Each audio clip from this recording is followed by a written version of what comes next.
Welcome to the Awakened Goddess Show, your source for inspiration, wisdom, and personal discovery. The place to learn from a diverse mix of mentors, metaphysical experts, spiritual leaders, and best-selling authors from around the world. I'm Angela Wilkinson, mindset mentor and founder of the Awakened Goddess Academy. Join me as I explore the minds of my masterful guests while they share powerful insights and easy-to-use tools you can start using right away. Now, let's tap into the energy of the Awakened Goddess and be enlightened by today's guest. Hey, I'm your host, Angela Wilkinson, and welcome to this episode of the Awakened Goddess Show.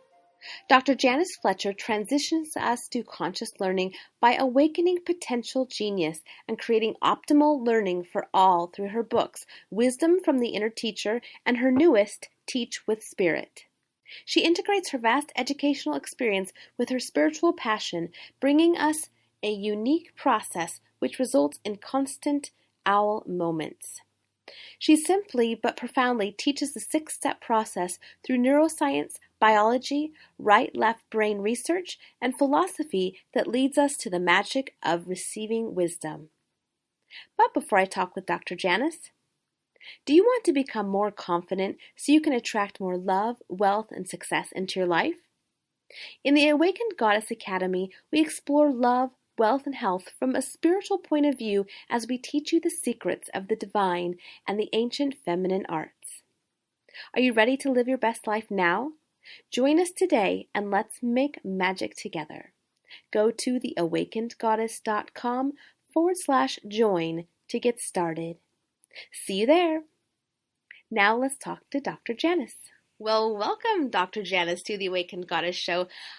Thank you so much for being here. I can't wait to dive into this conversation because I think it's a really important one on many different levels. So I'm so excited to have you here, and so welcome.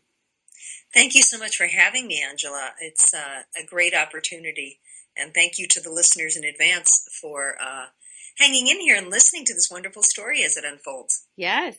Yeah, that's the cool thing is we set the intention ahead of time and we just allow a natural organic conversation to be had and it's all divinely inspired and so if you're listening now, then there is definitely a message here for you. So can't wait to see what it is. Okay, so I want to start with your aha moment because it sounds like it really shifted your life purpose.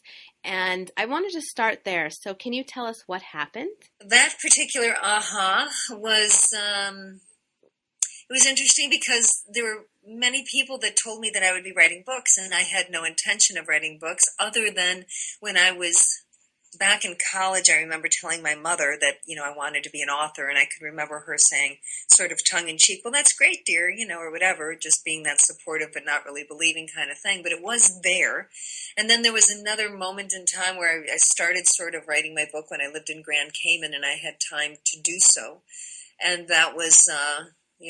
I can't even remember now. I came across that little writing years ago, or just a little while ago. Actually, when I was cleaning out for this next book, I had to go clean out my whole entire office, and I came across that. But anyway, yeah.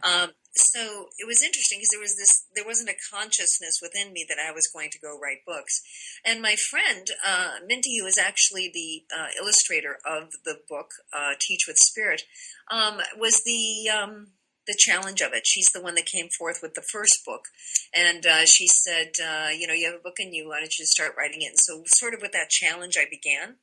But the aha moments happened during the writing of it. Mm-hmm. So it was as the story was unfolding and as I was actually into writing it, it came forth. And the final aha moment of the first book, which is called Wisdom from the Inner Teacher, happened in the epilogue, which is a very interesting moment. I was done with the book, filed it, done, finished. And then one night I was sleeping and I woke up around 3:00. In fact, the epilogue says 2:57 or something a.m. And I rolled back and forth, couldn't get back to sleep. And so I went downstairs to where I am now to my laptop and started writing this epilogue. And it came forth and it was about living the message of the book. Mm-hmm. And that was the final message for the people reading the book, Wisdom from the Inner Teacher, is now it's up to you. It's for you to fly with the owl, and it's for you to then, in fact, go ahead and what happened was my husband is a very, very good writer, and so we always share our writings. I'll give him my chapters, his pages, whatever. We read them and critique each other and so on. I'm the benefactor of that because he's so good. But anyway, so I left my pages on the counter like I do. And he's a tough editor. I mean, he really is very good, but very tough. And so he came back and he said, "It's perfect. It's great. When did you write that?" And I said, "Well, I wrote it last night, and so I guess I'll just add it to the book." Well, what happened is that experience was the ultimate of the message of the book, or the message of the aha. Because the purpose of knowing how an aha happens, recognizing it, and then living in it, is that you open up the channel to then receive that kind of information. And so that's why that epilogue came out perfectly without any edits, because it wasn't me at all. There I was in my alpha state in the middle of the night, waking up going, okay, and there was no ego involved while I was sitting there trying to type it. It just like, I need to go back to sleep, get this done, or whatever. So that was a profound aha moment. The same thing happened in the second book with Teach with Spirit. At the end of the book, I ended up living the experience of the book as well. So there are aha moments that are momentarily, like they're a second of a flash of an insight, and then there are the extended aha moment, or the purpose of learning about them, where actually you are, in fact, living in the energy of the wisdom coming forth and the truth coming in and you acting upon it. Mm-hmm. Does that answer it? Yeah. And that's the thing is, like you said, we have lots of aha moments that. And if it is an aha moment, it really shifts our perspective. So, yeah, that's perfect. Okay, so you have two books. You have Wisdom from the Inner Teacher, and then you have your brand new book, Teach with Spirit. And so in those, you're talking about optimal wisdom learning, and that is, you're referring to OWL, right? So tell us, what is that? What is optimal wisdom learning? Well, the words hopefully describe it. It is so that we learn optimally, and that what we are learning is wisdom. Mm-hmm. And I'm an educator, and so all of my work thus far has been written through the stories and experiences of my educational experience, although the message applies to everyone. So we all learn optimally all lifelong, because we're all lifelong learners, whether we recognize that or not. So as I'm an educator talking to teachers about how to enhance the learning for students in the classroom, it applies to you sitting right there, to pay attention to you and how you work and how your ahas happen, and what are the conditions and the circumstances that we set up. Either knowingly or unknowingly. First of all, unknowingly, and then knowingly we can, enhance those or set those up and wait for divine inspiration to happen. But optimal wisdom learning means that once we learn the conditions and the situations that are perfect for us at this moment in time to open up the right brain and to receive the wisdom, then we can optimally learn, meaning that we are optimally gaining the truth, wisdom, sacred words, whatever, insight, truth, whatever you want to call it, that's coming through our right brain, and then we can act on that. So thus it applies to everybody, for us all to be in a constant state of learning optimally and listening to wisdom, rather than the chatter of the world or our left brain or the mind or the ego. Mm-hmm. Mm-hmm. Yes. Did that make sense? Because there was a lot of information there. Yeah. So then it sounds like you're quieting the left side of your brain, the linear side, to open up to the side of maybe intuition and being in the flow. That's exactly what the 6-step process is. And I can go through the 6 steps if you want, or yes. Would you like me to? That would be awesome. That was actually, Yep, that was where I was going. Okay. The 6-step process is innate to all of us, because all of us have had aha moments. And so it is my purpose to bring attention to that and to have people understand how the process happens. The first step is that it begins with a desire. We might want to know, what 2 and 2 is. We might want to know what the meaning of the universe is. It doesn't matter what the desire is, but there's a quest. Some people could call it a vision quest, and you go out and find what the answer is. Some people could be looking for a mundane answer. You have to realize that everything that I talk about from on all levels. Some people might want to hear it from a worldly point of view. Some people might want to interpret it from a spiritual point of view. All of those are okay. And I'll go back and forth between all of the examples that way. So you have this quest, this desire to know something, to maybe have a problem solved, a question answered, a decision made, or whatever it may be. And you work on that with your left brain, with your linear brain, and you think about it, and you think about it, and you try and figure it out, and you try and figure it out. And then there comes a point where somehow you say, I don't know. I just don't know. I give up. I'm going to work on that tomorrow. I'm going to ask somebody else. I just don't have the answer. Either you don't have the answer right now, or you just don't have the answer. But there is a giving up, which is the second step, and that is the surrender. And in a spiritual sense, we know that there is always this quest or desire, and then we must go into the divine surrender. The surrender of the dark night of the soul could be defined. In the worldly sense, it is that I've just given up. I've shut off my left brain. Biologically, neurologically, we're saying that our left brain is now off duty. Mm-hmm. And so we're no longer trying to figure that out anymore. And so quiet the left brain. So when we quiet the left brain, the mind, what happens naturally is that we end up with stillness, the third step. And so we have stilled the mind, which is the natural process. And once the mind is stilled, meaning there is no thought, we're no longer working in that left brain, then the right brain is open. As Einstein says, the left brain is a faithful servant. It's like a computer. Whatever we put in, it comes out and so on, and it works and works. But it can only work with what we put into it.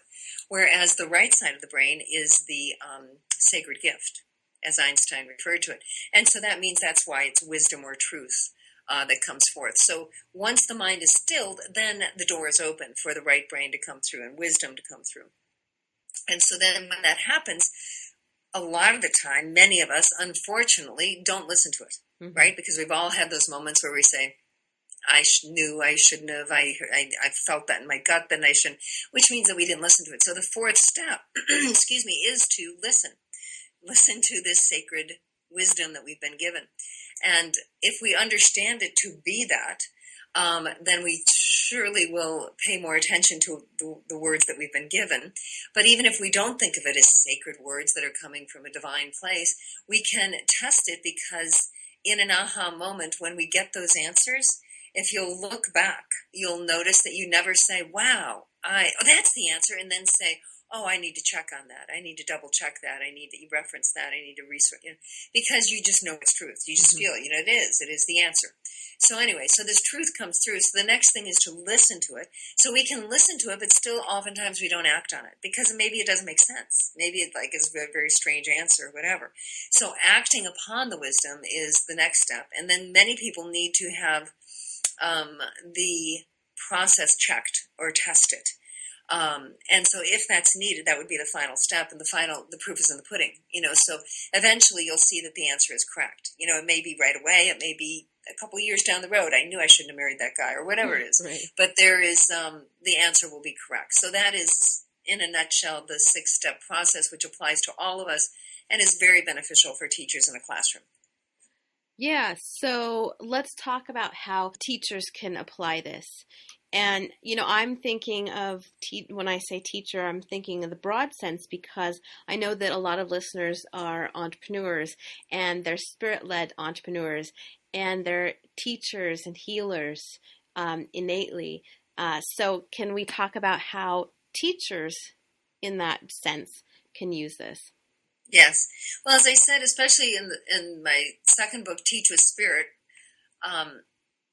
it's nice that you have included all teachers, because, as I say, I write about the classroom teacher, but that's simply because that's who I've been made into this right here, mm-hmm. and that's my experience.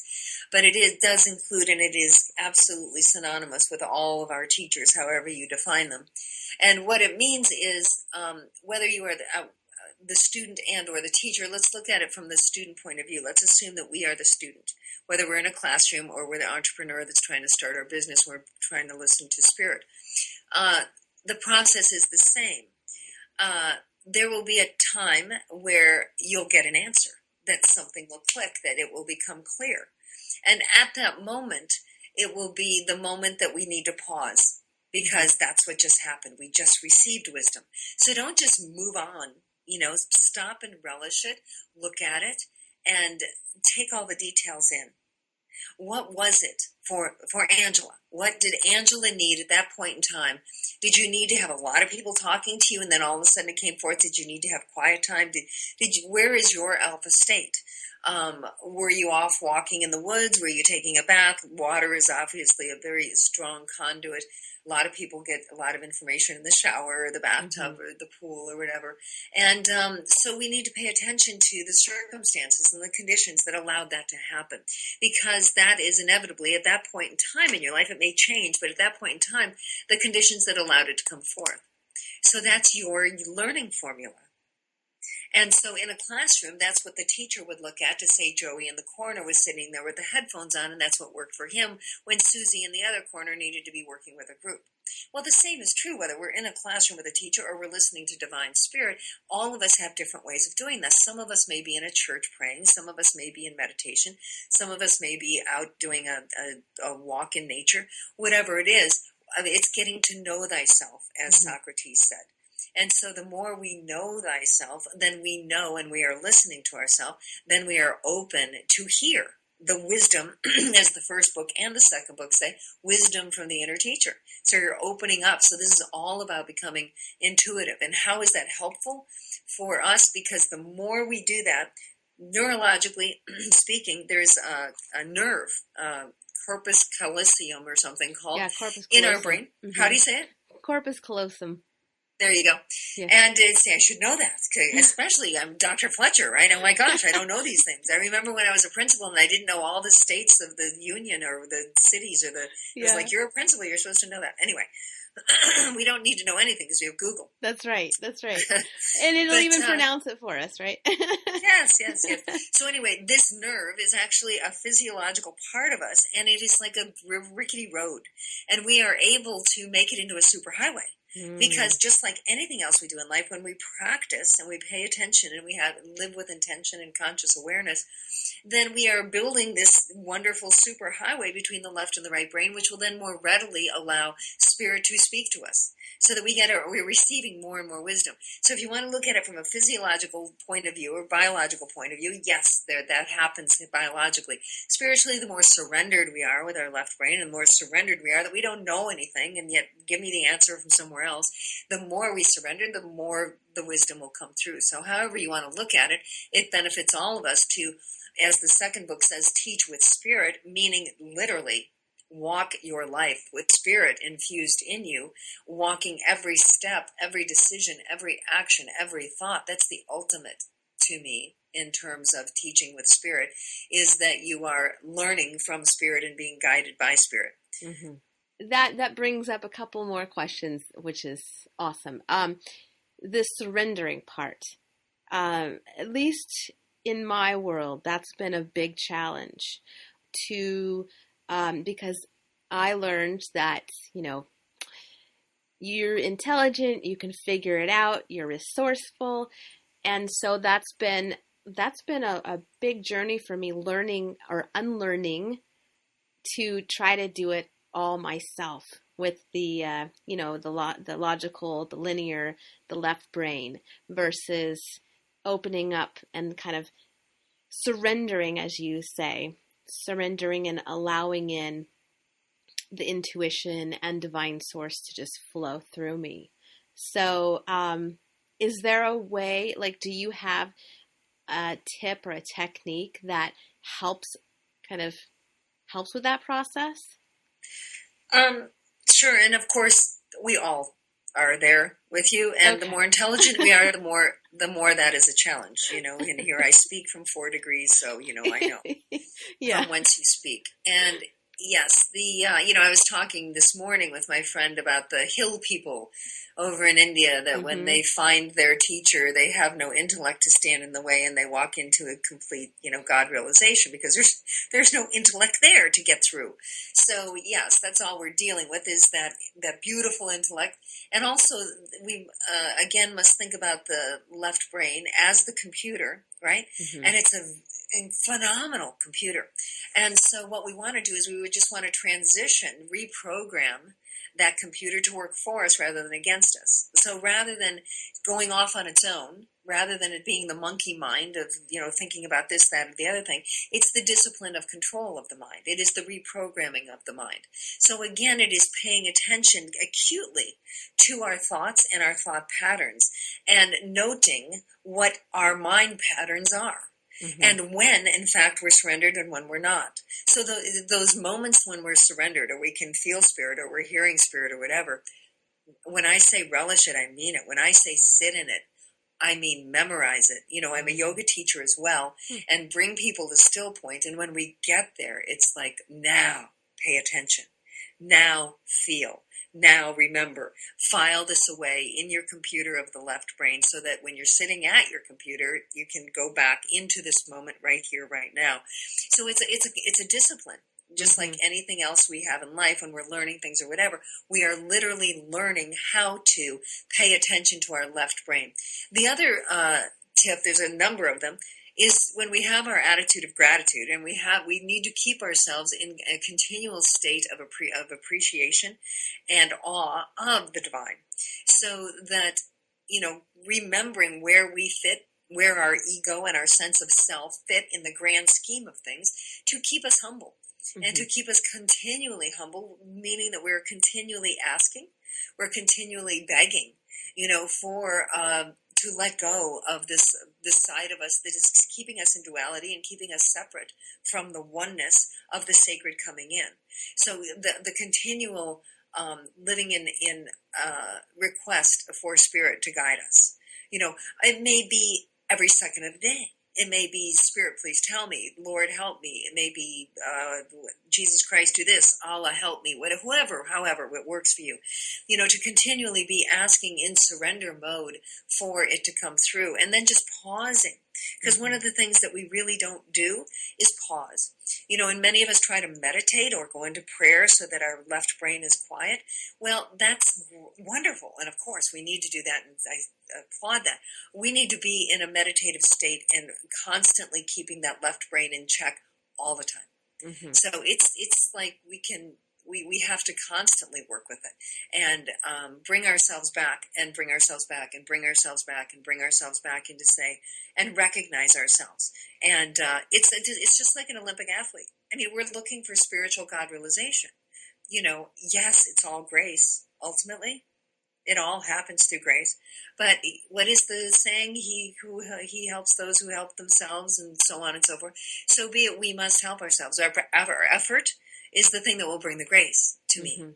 So the more effort and consciousness and awareness that we have about who we are as a spiritual being and that we're asking for spiritual guidance and we don't want to move without that spiritual guidance, the greatest part about that is probably letting go of the expectation. Mm-hmm. So I've written this book, right? However much I am in it, right?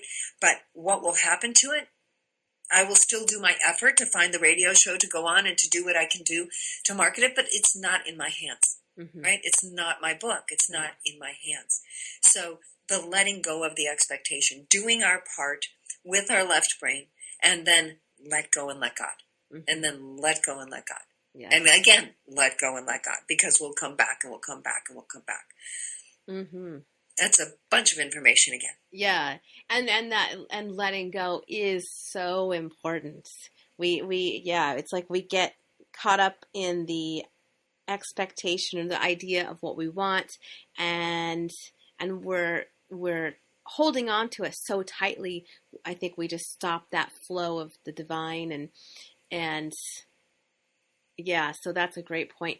And I also love how you talk about really being in that moment when you find yourself connected, right? You're in that moment and wherever it is, whatever you're doing, whether you're out in nature, that's one of the things that happens for me is that I get these downloads when I'm out hiking in nature, being so grounded and to really feel into that and fully experience what that feels like so you can remember it. So that you can carry that into and expand that experience into more of your day daily life. So I think that's an awesome tip. There's a whole chapter of mindfulness in the second book, Teach with Spirit. And mindfulness, of course, comes from sort of a Buddhist origin, but it applies to all of us. And the mindfulness is the point of being conscious right here, right now, in the present moment, and the awareness of that and so on.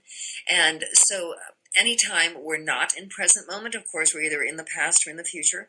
So we want to try and keep ourselves in a mindful state of mind. And there are there's a movement actually in education of having yoga in schools, and mindfulness comes forward with that yoga in the schools and so on, which I hope will get bigger.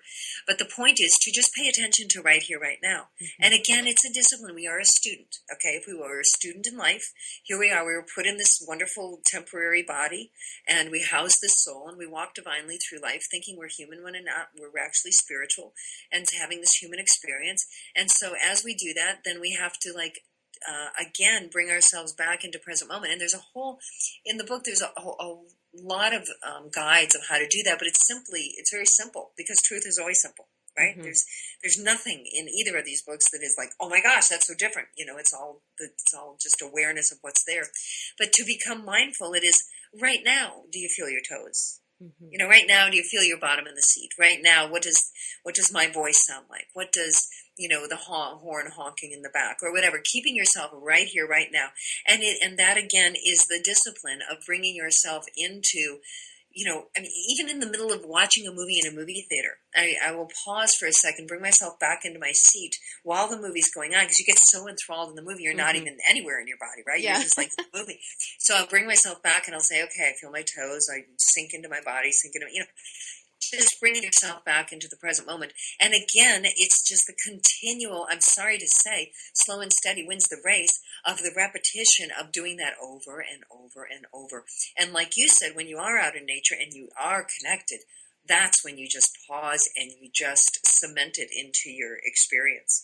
And then you take it, as I finish my yoga classes, I say, now we are in this bubble of peace and love right here, because we're all in the spirit and connected.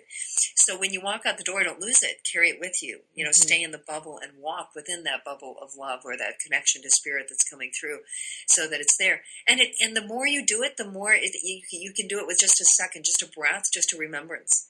You can be in the middle of a conversation of a very, da-da-da-da-da, and you can just simply within your own mind, Lord, what's the answer? Or, Spirit, talk to me, or a breath will sink you into your body, or whatever. But it is the constant, it is the discipline, again, and I say that as a disciple of what? We're all sort of, to me, God realization. We're all disciples of learning that. And it is a constant discipline and effort of us to fully use everything that has been given to us. So we have this beautiful physical body, we have this beautiful spiritual body, we have this beautiful mental body, right? So we want to align all three. Mm-hmm. Then we align all three by keeping our mind in check and keeping our mind as sacred as possible. Whether it is a mantra that you repeat, whether there are sacred words that mean something to you, the earth is beautiful, Lord is my Savior, whatever it may be, that you constantly keep your mind in check with those words. And then I have to think about, I'm going to turn left, and then I'm going to turn left, then I'm going to come back to, the earth is beautiful.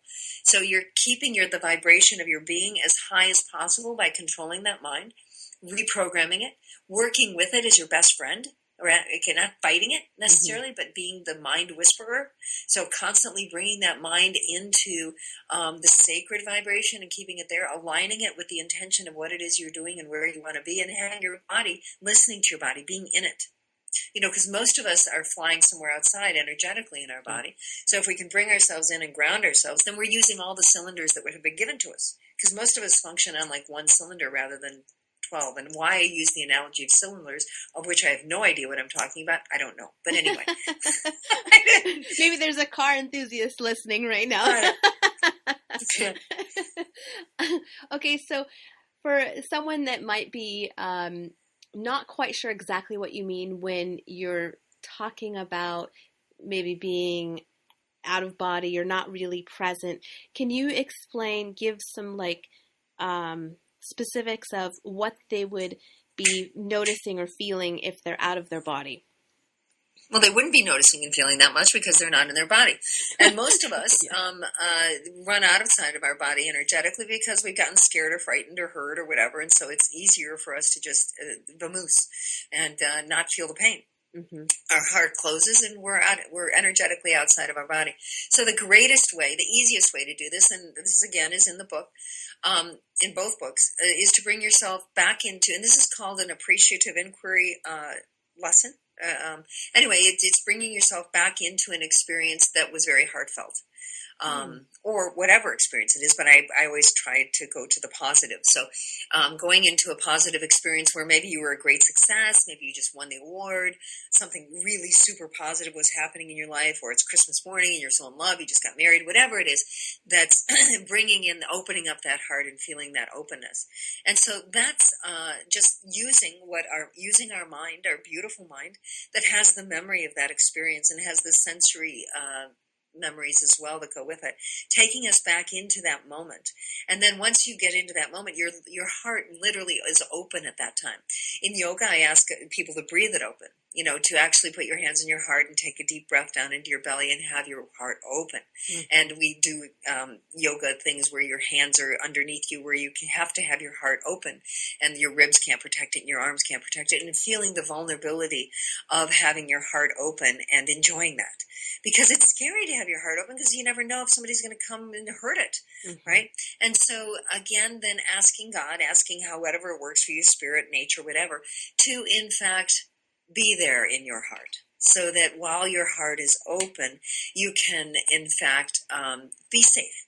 Be safe in your body. So then what you want to do is, again, bring yourself into your body. That means, especially use the hips and butt, because sink into your bottom, sink into your being, and then bring it down into your toes and feel your toes, wiggle your toes, feel your feet against the floor. All very basic things, but the awareness of doing that and actually feeling it again, and you'll hear me say this nonstop on a repetitive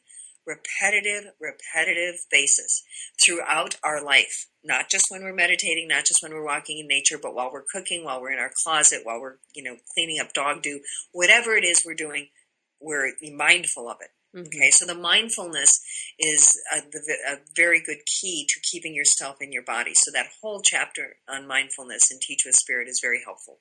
Yeah. Well, and I think that you make a great point that most of us are hanging out energetically outside of our bodies and we don't even know it. And so to practice these techniques or these tools that help you get into your body, as simple as they are, reminding yourself to take those pauses and be in that moment and just kind of check in and catch yourself.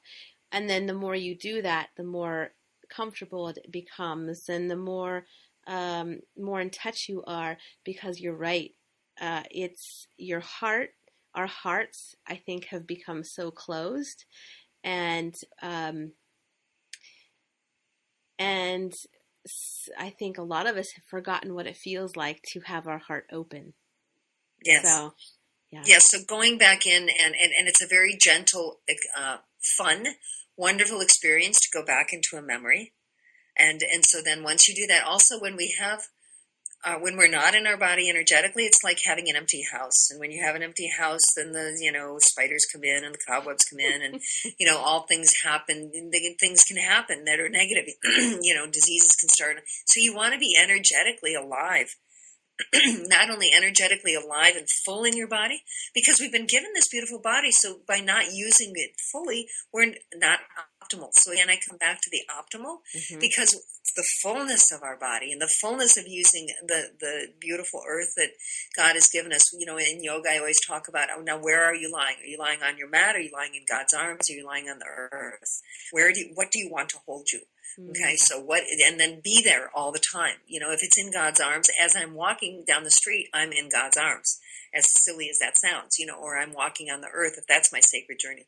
Whatever is your sacred journey, and that's what a lot of Teach with Spirit book talks about, and so does the other one, Wisdom, that it is, for me, not at all relevant what your path is and what religion or spiritual beliefs you have, because there is a constant amongst them all, and that's what I'm talking to everybody about how to connect to spirit, and you find within your religion and your belief system how that works, but the process is the same. The process is a humbling coming into and listening. So while you're standing there in the grocery store and you're looking at, whether or not you should buy this or that or the other thing, you're intuitively listening to your being and asking spirit to tell you, which, cereal box should I get, or whatever, and waiting and then moving, and it takes seconds, but those seconds are the transformation of ourself.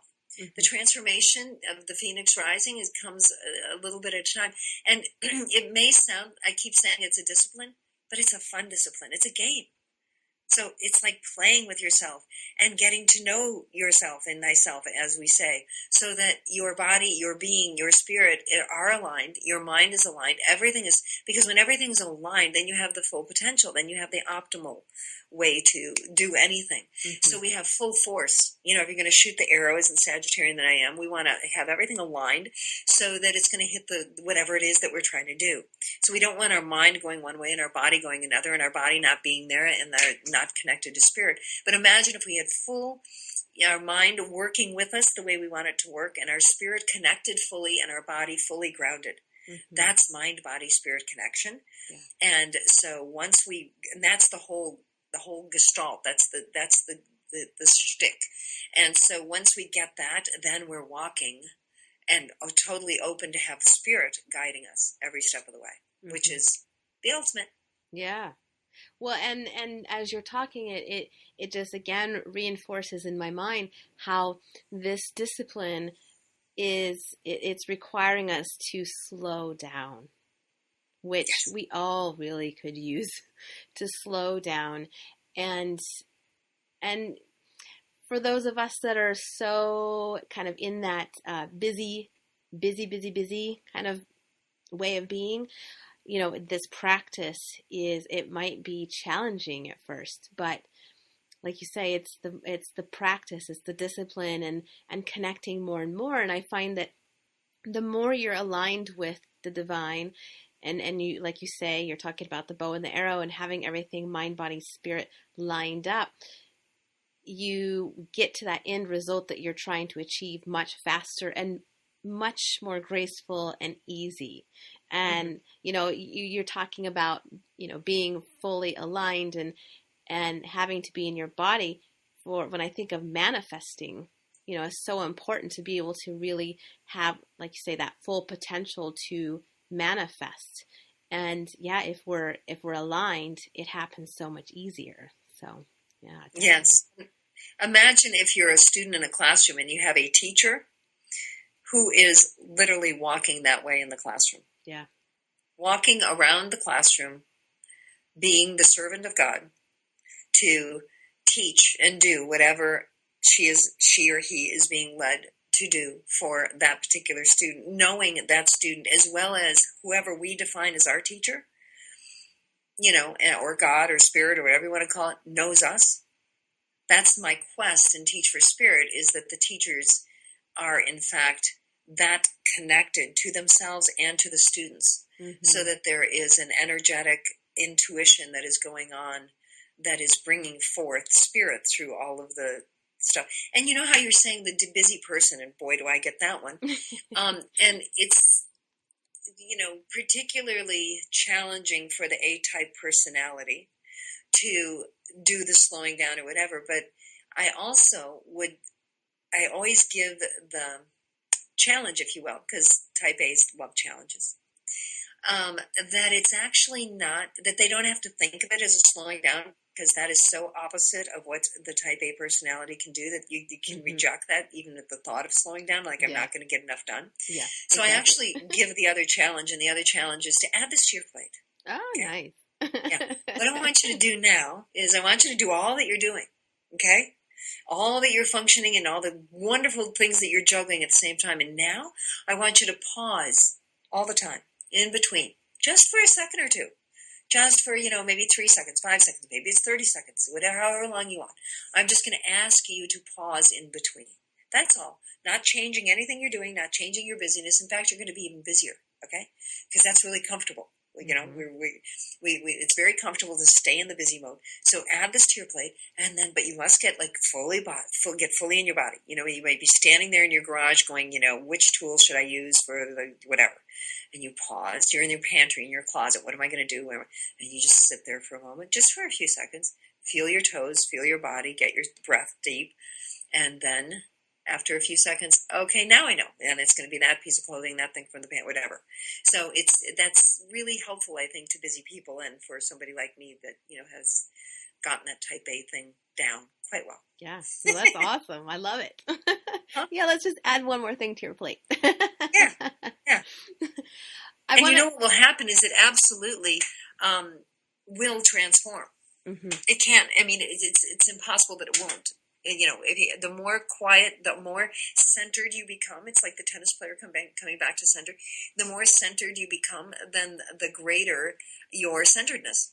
That's all there is to it. And so you're just continually, it's like going into meditation or prayer and going into that deep still point. It just gets deeper and deeper and deeper and deeper. Mm-hmm. So, it's every single second of the stillness that you come back to, even if you forget about it for weeks or years. Okay, now we're coming back to it. You still pick up where you left off and it just goes.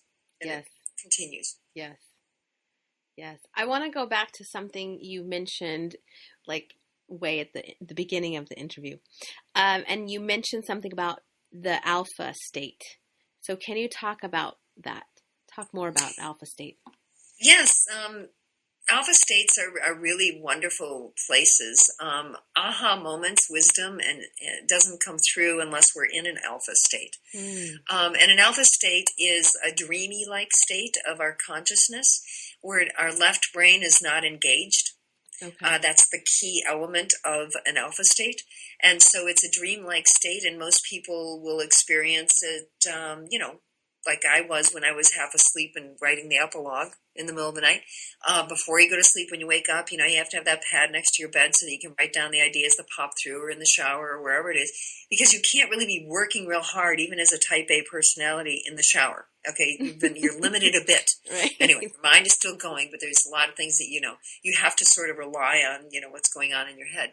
So anyway, so the alpha state is a very important, necessary state for us to receive wisdom, and we all experience them.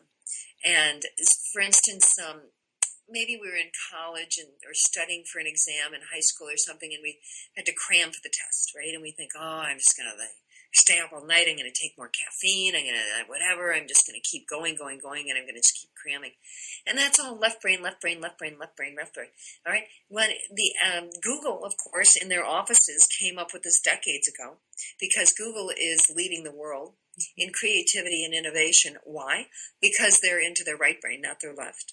Because you don't see this, stodgy offices and desks and so on. You see ping pong tables and bowling balls and even bars or whatever to relax people so that they get into their alpha state, so that they're relaxed and ready to have the epiphanies come through. So what we need to do that are not working for Google is to create our own alpha states. And the way that we create our own alpha states is we just do the self-discovery. Okay, where do I like to relax? Mm-hmm. Is it like reading a book, a People magazine? Is it, walking in nature? Is it taking a shower? Is it meditation? Is it prayer? Whatever it is that takes us into that getting away from it all is our alpha state. And we may have multiple alpha states, but they're, learning which ones work for us is what's most important. So it's that getting to know thyself. And then this is what my alpha state is. Now, here's a really key thing about alpha states. We can put ourselves into what we define as our alpha state. All right, we can put ourselves in the shower. We can go, I'm going to go for a walk and get that answer. I'm going to go to sleep and I'm going to wake up with the answer. But guess what? It doesn't work that way. Darn it. Because these things are divine gifts and they come in their own timing. As you know, it's really fun to find out when an aha moment or epiphany comes forth, because it's usually somewhere you totally don't expect it. Mm-hmm. It's always unexpected. You can be in the middle of a conversation with somebody else on the other side of the world, and all of a sudden you'll remember the name of the whatever, because that's poof, then it came in there.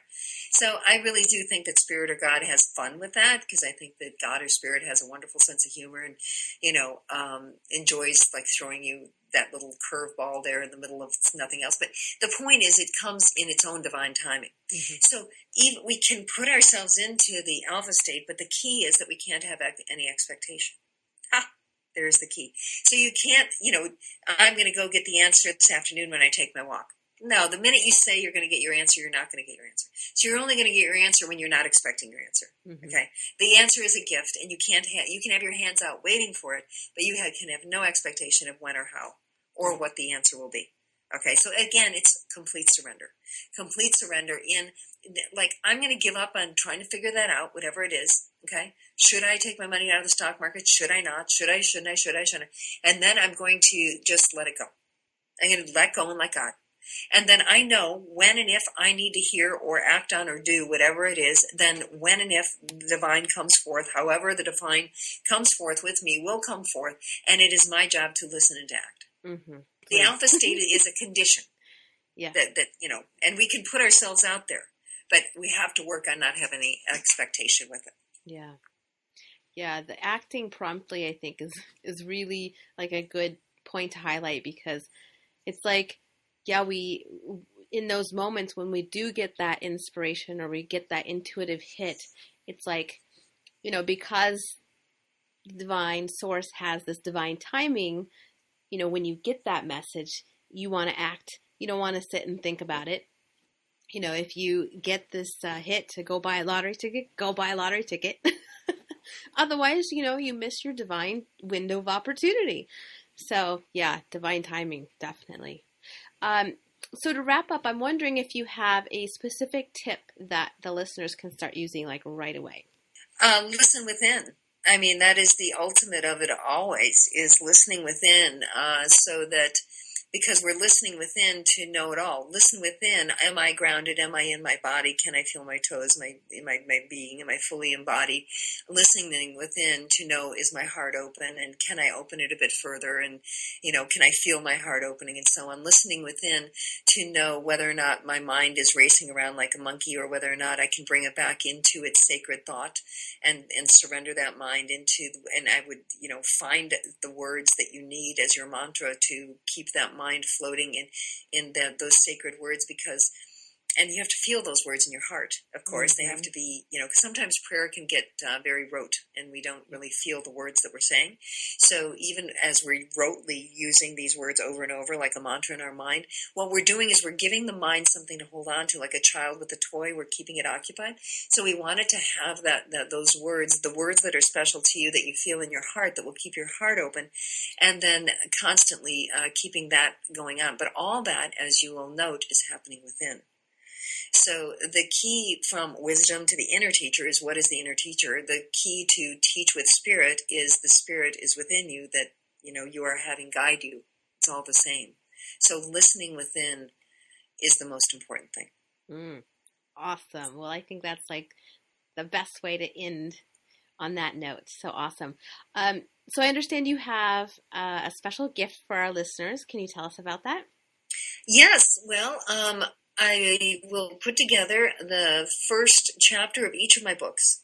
So the first chapter of Wisdom from the Inner Teacher and the first chapter of Teach with Spirit, and we'll send them to you, and then you can send them off to whomever wants to read the first chapter, and then hopefully that will be helpful to them, and they can have that as a gift. Yeah, they'll actually have a link on the website that you guys can just click, and you'll be able to get those chapters. That's awesome. And so how can the listeners find out more about you and connect? The website, JaniceFletcher.com, like it sounds, JANICE, Fletcher.com, and there's more information on there than needs to be. So, so a wealth of resources, an abundance of resources.